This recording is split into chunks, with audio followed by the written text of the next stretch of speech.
Imagine the most chilling horror story you've ever heard, and then discover it's based on a real woman. Deep in the 16th century Europe, a Hungarian countess supposedly bathed in virgin's blood to stay young. Her legend has inspired films, games, and songs. And she's branded as the most prolific female killer in history. But what if everything you think you know is a lie? Behind that gruesome facade lies a whirlwind of political conspiracies, religious wars, and medieval medicine that will make your skin crawl. This woman was richer than many kings and dared to educate other noblewomen with forbidden books, until the tide turned against her. Was she really a vampire, or the victim of one of the greatest smear campaigns of her time? Join us as we unearth secrets buried for centuries. You've probably heard of Elizabeth, or properly, Elizabeth Báthory, branded the Blood Countess. Films from the 1970s such as Countess Dracula and Ceremonia Sangrienta, and more modern interpretations like Julie Delpy's 2009 drama The Countess, revel in images of a noblewoman torturing virgins with iron maidens, drinking their blood and bathing in it to stay eternally youthful. Video games like Castlevania Bloodlines and Diablo 2 turn her into a pixelated villain. In music, operas have been composed about her. A Swedish black metal band adopted her name, and countless novels, including Valentine Penrose's La Comtesse Sanglante and Alejandra Pizarnik's La Condesa Sangrienta, have deepened the legend. Some even claim Bram Stoker drew on her story for Dracula, though there is no direct evidence. All these works have helped cement an image of Elizabeth as a sadistic vampire. But none of them stand up to the scrutiny of original documents. The reality is a complex interplay of power, gender, religion, and propaganda. And once you know what really happened, you'll never look at her the same way. Genealogist Joseph Lasowski documents how the Báthorys produced cardinals who steered Vatican policy, powerful voivodas and palatines in Transylvania, grand dukes commanding armies of tens of thousands, and even a Polish king, Stephen Báthory, who controlled territory from the Baltic to the Ukrainian steppes. Their wealth flowed from strategic control of salt mines, trade routes connecting Europe and Asia, and vast estates straddling Christian and Islamic worlds. Economic historian Andras Kubini calculated that by the late 1500s, the Báthorys were richer than the King of Hungary and some German princes, ranking among the top 10 families in Europe. With such prosperity came envy from dynasties like the Habsburgs. Their alliances were sought by kings and feared by rivals. Into this dynasty, Elizabeth was born, a daughter with an unusual destiny. Elizabeth Báthory entered the world on the 7th of August 1560 in Nyi Báthory. She was raised at the family's Exed castle. Her father, Georgi, belonged to the Exed branch, and her mother, Anna, hailed from the Somlyo branch, two factions long at odds. Their marriage aimed to reconcile their lines at a time when Hungary's survival demanded unity. But theirs was no romantic union. Historian Sándor Takács described it as an armed truce, with constant arguments over child-rearing, alliances, and even castle decor. Growing up in such a household, Elizabeth learned that life itself was a negotiation. Complicating matters, she suffered from epilepsy. In the 16th century, it was called the fallen sickness or sacred disease, and considered the work of demons or gods. Treatments included rubbing a healthy person's blood on the patient's lips, attaching leeches, making the patient drink animal blood, and bathing in warm lamb's blood under a full moon. The historian Kimberly Craft, after studying medical texts of the time, notes that these remedies might later have been twisted into tales of bloodlust. Physician and historian Istvan Veszprémy observed that Elizabeth was subjected to regular bloodletting, herbal infusions containing psychoactive substances like mandrake and belladonna, and rituals bordering on witchcraft. Could such experiences have influenced her behavior? We'll let you decide. Violence was not hidden from children in the Báthory household. It was part of their education. According to cultural historian Tony Thorne, nobles considered public executions and torture necessary to maintain order. Erzsébet and other children watched spies mutilated or enemies executed according to strict protocols. One Ottoman spy had his limbs broken and was sewn alive into a dead horse, left to be eaten by scavengers over a week. Such spectacles were social events. Noble families attended with their children. Food was served and musicians played. These displays served as political lessons. Defy authority and suffer. This normalized view of violence shaped how Erzsébet understood power. It wasn't personal pathology, but state pedagogy. This context is crucial when assessing later accusations of cruelty. Could you, watching such scenes from a young age, develop a different sense of empathy? Personal tragedy struck early. When Erzsébet was only 10, both her parents died within 3 months during the winter of 1570.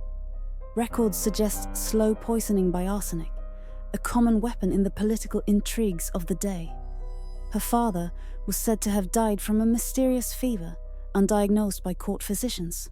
Her mother's symptoms, vomiting blood, convulsions, hair loss, delirium, matched arsenic poisoning.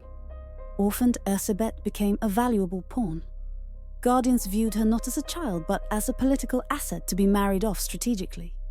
Yet, unlike most noble girls educated only in sewing and piety, she received a princely education. She spoke Hungarian, German, Latin, and some Ottoman Turkish fluently. She studied mathematics, estate management, feudal law, military strategy, political history, medicine, and alchemy. She learned to ride with falcons, compete in horse races, and spar with real swords. She sometimes wore men's clothing to participate in activities deemed improper for women. Scholar Mary Weisner Hanks describes her as a new type of aristocratic woman, educated like a prince, politically astute as a diplomat, economically independent as a merchant. This made her a direct threat to patriarchal structures. Her letters reveal a proto-feminist mind. In one letter to her cousin Catelyn archived in Vienna, she wrote, "Why may women not study philosophy as men do? Why may we not administer territories? Why may we not debate in public assemblies? If our minds are equal, as I believe, then these limitations are artificial and can be overcome." In another letter to her tutor, she vowed to educate all young women in the art of thinking for themselves. She dreamed of creating a new education that would free female minds from the chains of ignorance imposed by centuries of male tradition. Such statements were revolutionary at a time when the Counter-Reformation sought to confine women. She was a well-educated, independent Calvinist woman in a world defined by Catholic patriarchy. That alone was enough to provoke hostility. At 11, Erzsébet was officially betrothed to Ferenc Nadasdy, 5 years older. Compared to the ancient Báthorys, the Nadasdys were relative upstarts, having amassed wealth and influence through military service to the Habsburgs against the Ottomans. Ferenc was extremely rich and ambitious. Their marriage would combine the old prestige of the Báthorys with the new wealth and favour of the Nadasdys. Yet Erzsébet insisted on keeping her surname after marriage, almost unheard of. Historian Catherine Keller notes that for a woman to retain her name required exceptional power. The negotiation lasted 4 years and involved imperial diplomats. It was more than a union.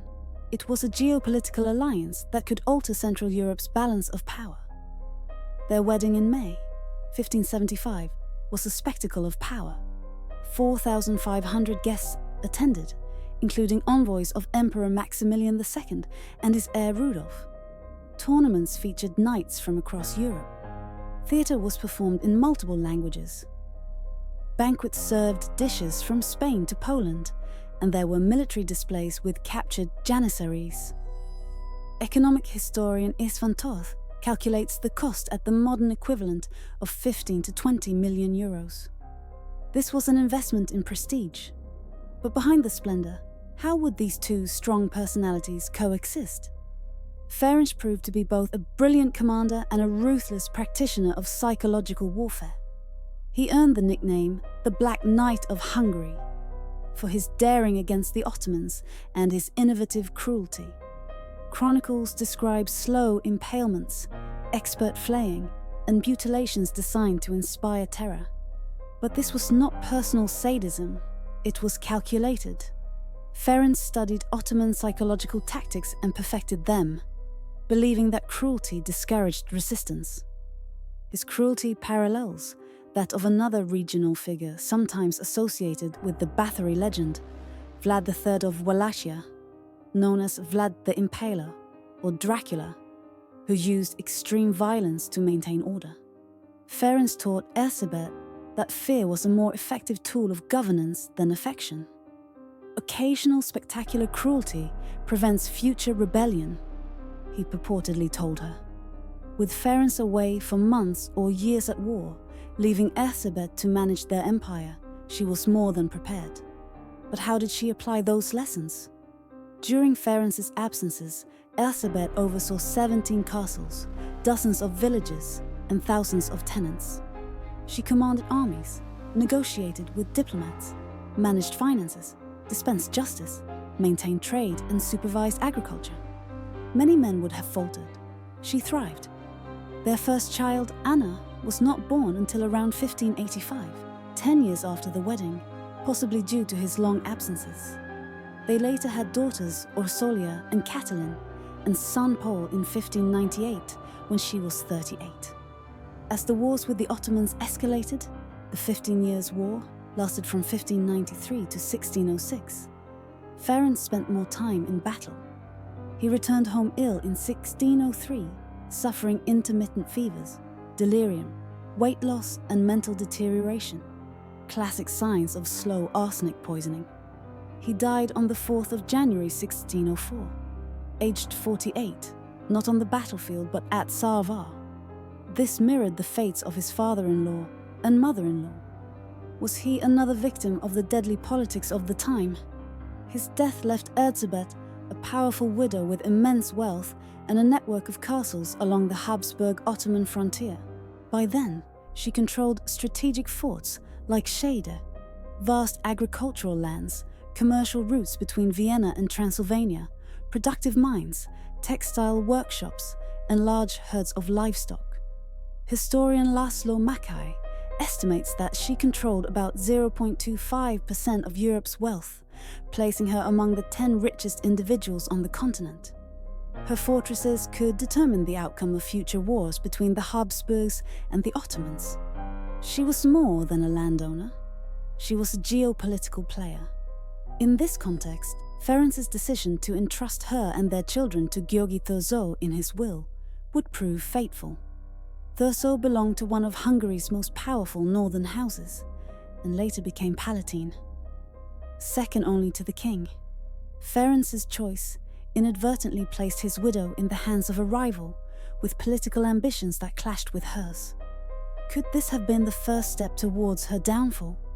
As a widow, Erzsébet did something unprecedented.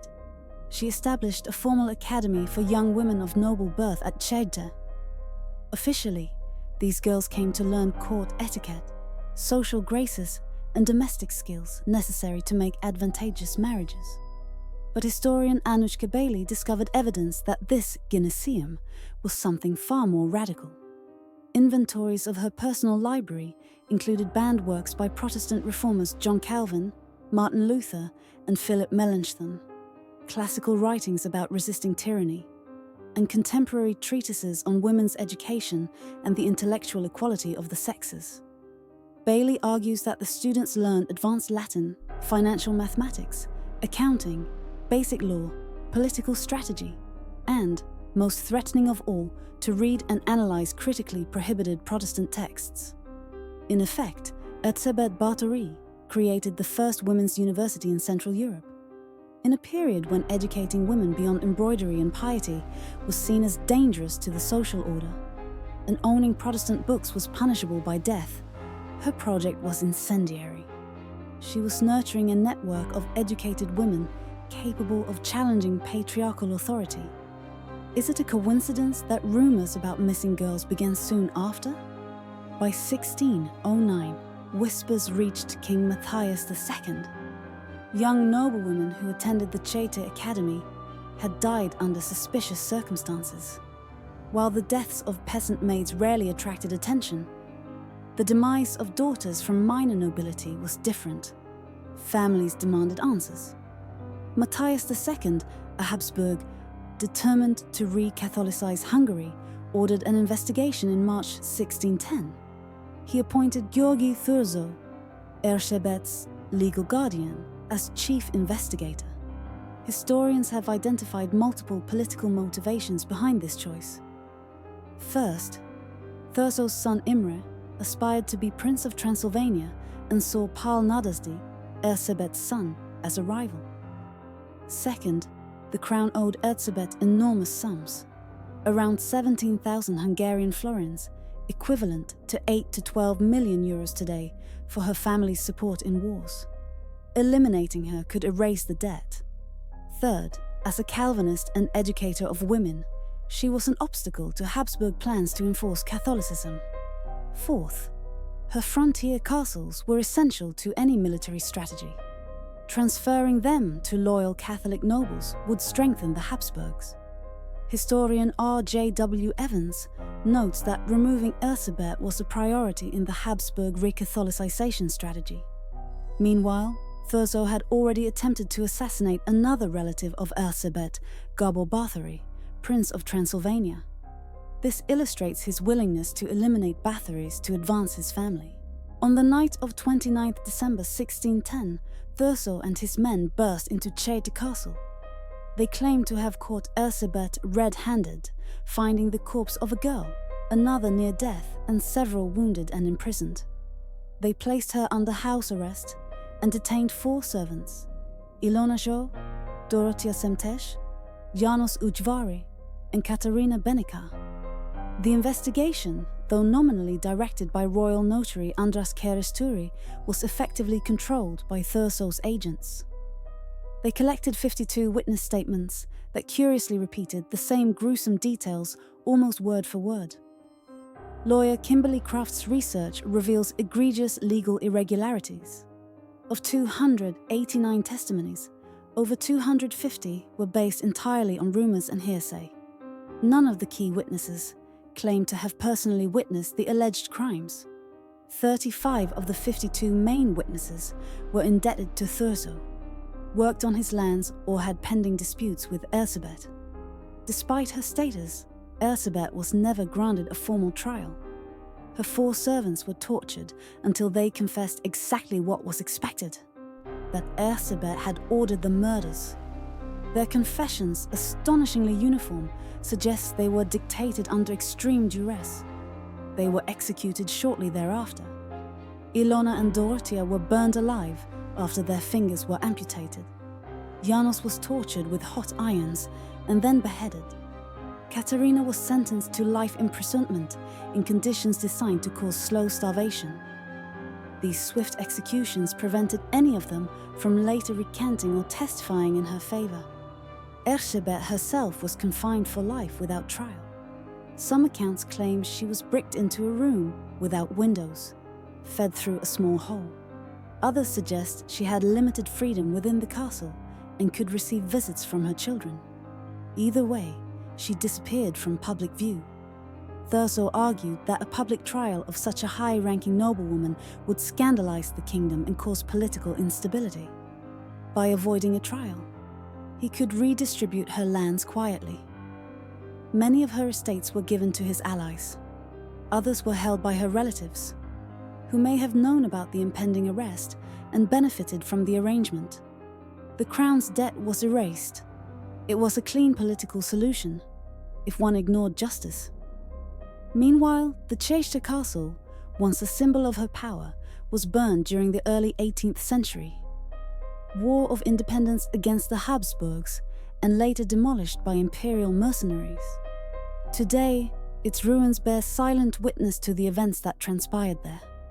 Erzsébet died on 21st August 1614, just after her 54th birthday. According to most sources, she died quietly in her bed, possibly of natural causes, exacerbated by confinement. Alternative theories suggest poisoning or strangulation, but there is no evidence of a violent death. Her children were never implicated in the alleged crimes and continued to move in aristocratic circles. Her son Paul inherited significant estates and married Judith Revé from one of the oldest and wealthiest Hungarian families. They had a son and a daughter. Despite rumors of total confiscation, many historians note that the properties were transferred to her children rather than seized by the crown outright. The Nardasdi family remained influential, though Erzsébet herself was erased from power. Now we come to the most sensational aspect: the supposed bloodbaths. This element of the legend, strangely enough, is absent from all 17th century records. None of the trial testimonies mention bathing in blood. The first recorded mention is from 1729, over a century after her death, in a book by Jesuit scholar Laszlo Turoczi, titled Hungaria suis cum regibus, Compendio data. Turoczi wrote during a period of vampire hysteria in Eastern Europe. Cases like those of Arnold Paula and Petar Blagojevich, Serbian peasants who were accused of vampirism in the 1720s and whose corpses were exhumed and staked, fueled a collective fear of the undead. The Habsburg authorities used these cases to justify crackdowns on what they considered superstitious practices. Turoczi's account, filled with Gothic flourishes and anti-Protestant bias, was intended to shock and instruct, not to provide factual history. Yet later, writers seeking sensational material took his narrative at face value, grafting the bath of blood motif onto Erzsébet's story. Gothic literature scholar Marie Mulvey-Roberts notes that Turoczi crafted a Gothic narrative to entertain and terrify, not to inform. The legend expanded in the 18th and 19th centuries. Some authors claimed she murdered 300 girls. Others inflated the number to 650, citing a diary no one had ever seen. Kimberly Craft tracked how the numbers grew with each retelling, absent any documentary basis. The Guinness Book of Records lists her as the most prolific female serial killer based on these inflated numbers. In reality, the official accusations cited around 80 deaths over 6 years, still horrifying but far from the mythic 650. Why did the legend need to grow? Because sensational stories sell, and because demonizing a Protestant woman served a political agenda. When modern historians return to the original documents preserved in Vienna and Budapest, the portrayal of Erzsébet shifts dramatically. They see a woman who, yes, may have used harsh discipline on servants, a common practice among nobles of her day, but who likely did not commit the horrors attributed to her. They see a politically motivated case riddled with legal flaws. They see a pattern similar to other high-profile women who were eliminated through manufactured charges. Anne Boleyn and Mary Queen of Scots were both beheaded on dubious accusations of adultery, treason and conspiracy, clearing the path for male rulers. Historian John Kelly Gaddell calls Erzsébet's case the prototype of how patriarchal societies destroy powerful women by inventing monstrous crimes. Anushka Bailey argues that the campaign against her was the first documented example of lawfare. Laszlo Nagy and Irma Shadetsky Kardos believe her elimination was orchestrated to redistribute her wealth and neutralize a Protestant threat. Psychologists who examine her letters find no evidence of madness. She writes about estate management with clarity, expresses affection for her children, and negotiates with nobles astutely. She appears more like a competent manager than a deranged sadist. Does this mean she was innocent of all cruelty? Probably not. By modern standards, she may have been abusive. But the monstrous legend of a vampire bathing in blood appears to be a later invention. We haven't yet discussed the origin story that claims Erzsébet discovered the rejuvenating effect of blood when a drop from a maid's wound landed on her skin. This anecdote, popularized by later writers, recounts that after striking a servant, the Countess noticed her own skin looked smoother where the blood touched. Obsessed with beauty, she supposedly ordered more girls to be killed so she could bathe in their blood. This dramatic tale appears nowhere in 17th century sources. It is purely literary, likely invented to moralize against vanity. It plays into a theme common in folklore: a woman punished for her obsession with youth. Similarly, the Iron Maiden, a spiked torture device, was not invented until centuries later, yet many modern portrayals show Elisabeth using one. These anachronisms reveal how later storytellers retrofitted their own fantasies onto her. What happened to the Báthory name after her death? Though Elisabeth's personal reputation was ruined, her family endured. Her son Paul became Palatine of Hungary in 1649, serving under King Ferdinand III and later Leopold I. He presided over diets, commanded armies, and remained loyal to the Habsburgs, though he was a Calvinist.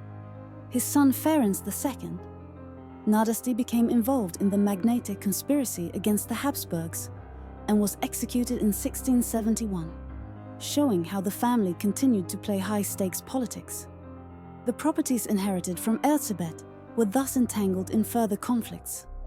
Some sources claim the Habsburgs confiscated her estates. Others argue they were allowed to remain within the Nardasti line to avoid destabilizing the powerful family. The truth likely lies between she lost control, but her children retained enough that the family stayed influential. Historians continue to debate the extent of her guilt. Some argue that even if the number of victims was exaggerated, any use of torture and murder should not be excused. Others counter that the practices attributed to her were consistent with feudal discipline used by many nobles, male and female, in that era. What sets Elisabeth apart is that she was a woman with unprecedented power in a patriarchal world. Her story warns us that when women step beyond prescribed roles, they are often portrayed as monsters. Think of how powerful women throughout history have been labeled witches, seductresses, or murderers. These labels reflect societal anxieties more than reality. Finally, consider how Elisabeth's legend resonates today. In an age of clickbait headlines, viral myths, and deepfakes, the Blood Countess demonstrates how lies can outlast the truth. The same processes that turned a 16th century noblewoman into a vampire feed modern conspiracies and misinformation. By understanding how Elisabeth was vilified, we can better recognize and resist attempts to manipulate narratives for political or ideological ends. As you ponder this story, ask yourself, how will our era be remembered? What legends are we creating right now? And who will tell future generations what really happened? Tonight, we've wandered through shadows of myth and fragments of truth, uncovering the unsettling story of Elisabeth Báthory.